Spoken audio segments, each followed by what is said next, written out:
Chuck and Jake are the new little guys that moved here in September. So we are still in the process of getting them to build strong relationships with the other 3 elephants. So today we've decided to work with Chuck and Billy, getting some one-on-one time. And then Jake, the youngest, in a little bit is going to be spending some time with Groucho, who's our oldest. I'm Marissa, and I'm an intern at Tropical Discovery. I'm the fish intern. I'm Victoria. I'm the newest keeper on the elephant team. I've been here for about a year, and then I became full-time the day that Chuck and Jake got here. I'm Sarah. I'm runner-up on newest, second newest, and I work in this barn and the rhino taper barn also. I'm Barb. I am the most senior person in elephants. Yeah. I work primarily with the elephants, but I can cover pachyderms, rhino taper, all of the areas. I've been here for 23 years, so. Elephant lady. Yeah. So I started ultimately on the path of working with animals when I was a kid, just being fascinated with marine animals. I ended up doing my first internship with dolphins, and I got very interested in psychology and how the learning process takes place, both between animals and humans. It's exactly the same, you know, figuring out what motivates somebody is the same as what motivates an animal, and I'm really passionate about the idea of being able to work with an animal and communicate with an animal through behavioral programming and training. This is a big trailer full of hay, so we'll weigh hay in a little bit. That's where we prepare their diets. We have a bunch of their toys, things to encourage foraging time, all situated right here that we can pull from. We also have a large shed behind the elephant barn.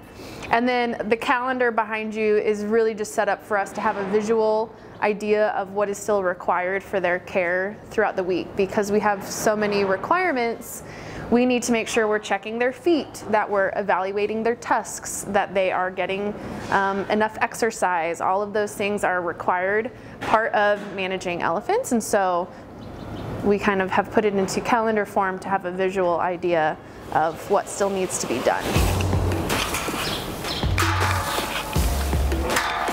We've actually had quite a few people realize that it's not nearly as glamorous as it seems. Obviously, elephants create a lot of waste.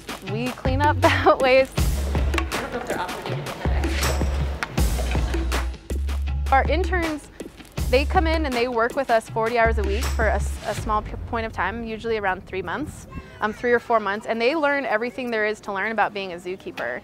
And so it's really great exposure for them. It provides them with insight into what this job really is about, because it isn't just, you know, the nice, oh, I train elephants and spotlight. You know, it's really, really difficult.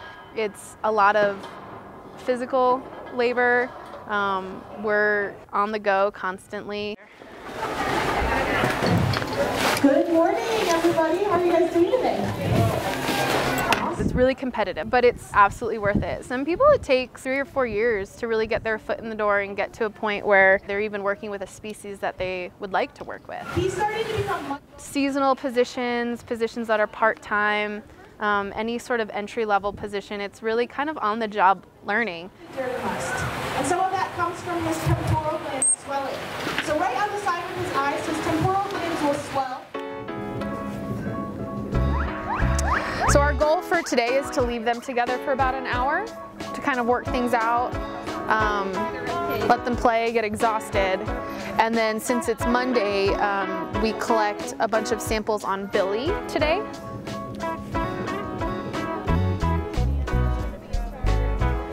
So that's a good moment. Chuck doesn't often get off of the termite mound. He spends a lot of time up there because he's small. It gives him kind of a higher vantage point. So they all get a specific diet every day of hay, and grasses is what makes up the majority of their diet. But then for moments like this or for different training purposes, we use produce.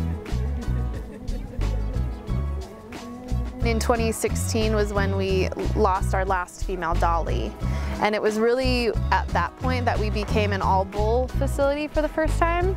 And an all-bull facility with Asian elephants hasn't been done before. So we figured it out with Billy, Bodhi, and Groucho, and it went really well. We supervised it, we learned a lot about their behavior with one another. So she's gonna take the serum out into these different little aliquots. And this is one that I've already done, that was the oxytocin.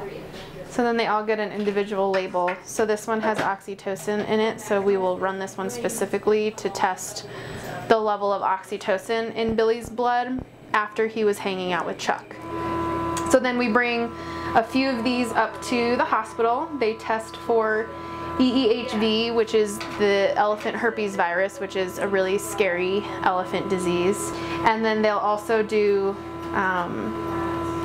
like a blood panel and just take a look at his white blood cell counts and that sort of thing, make sure he's not got anything going on inside that we can't tell from the outside. And then we save a bunch for research. So we're saving some for a research project that we're doing right now, but then a little bit also gets sent to the hospital, and then they bank it for whatever they want to do with it.